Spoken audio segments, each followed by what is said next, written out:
Hi. இன்னைக்கு நம்ம கடையில் பார்த்தீங்கன்னா மட்டன் பிரியாணி ஒரு 30 பேர் சாப்பிட்ற மாதிரி கேட்டிருக்காங்க. 5 கிலோ ரைஸ் 5 கிலோ கறி கேட்டிருக்காங்க. ஒரு 30 பேர் பார்த்தீங்கன்னா திருப்தியாக சாப்பிட்லாம். ஒரு கிலோவுக்கு பார்த்தீங்கன்னா 6 பேர் எங்கள் கணக்கு. லேடிஸ் குழந்தைங்க இருந்தாலும் ஒரு 8 பேர் சாப்பிட்லாம். அதுக்கடுத்து பார்த்தீங்கன்னா 2.5 கிலோ மட்டன் வறுவல் கேட்டிருக்காங்க. அதே மாதிரி பார்த்தீங்கன்னா 2.5 கிலோ சிக்கன் வறுவல் கேட்டிருக்காங்க. அதுபோக 1 கிலோ கறி போட்டு மட்டன் குழம்பு ஒரு 30 பேர்த்துக்கு கேட்டிருக்காங்க. பார்த்தீங்கன்னா இன்னைக்கு சண்டே வேலை இருக்கும். பட் ஆர்டர் ரெடி பண்ணி கரெக்டாக ஒரு 12 மணிக்கு கேட்டிருக்காங்க.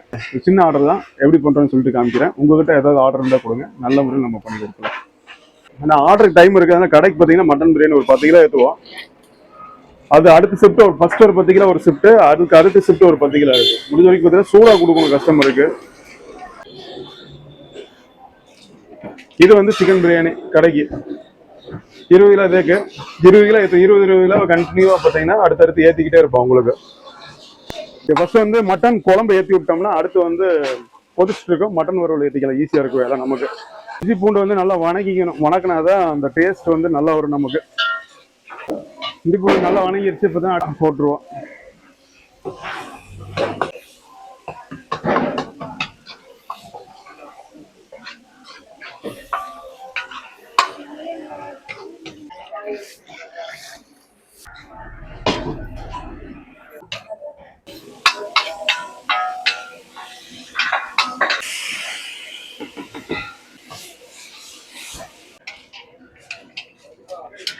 இந்த தேங்காய் மட்டும் கொஞ்சம் அரைச்சு கொடுக்க சொல்றியா?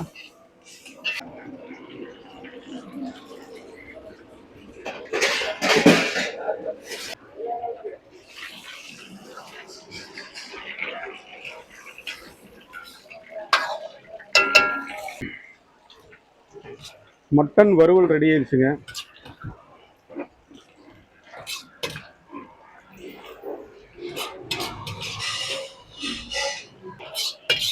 மட்டன் தொக்கு மாதிரி கேட்டிருந்தாங்க. அதாவது கிரேவி வந்து ரொம்ப அப்படியே கெட்டியாக கேட்டிருந்தாங்க. கெட்டியாக இருக்கா? அதான்.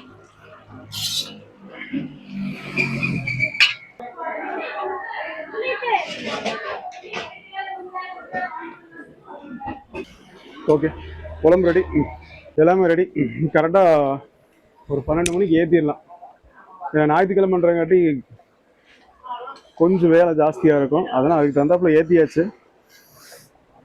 மட்டன் வறுவல் ரெடி ஆயிடுச்சு. மட்டன் குழம்பு இப்போ ரெடி. ஒரு 5 நிமிஷம் கொதிச்சுன்னா மட்டன் குழம்பு ரெடி ஆயிரும். ரெண்டுமே டேஸ்ட் செக் பண்ணி வச்சு கடைக்கு உண்டான வேலையெல்லாம் முடிஞ்சிருச்சு. பார்சல் செக்ஷன் வேலைக்கு முடிஞ்சிருச்சு. டைனிங் வேலை ஆகிட்டு இருக்குது.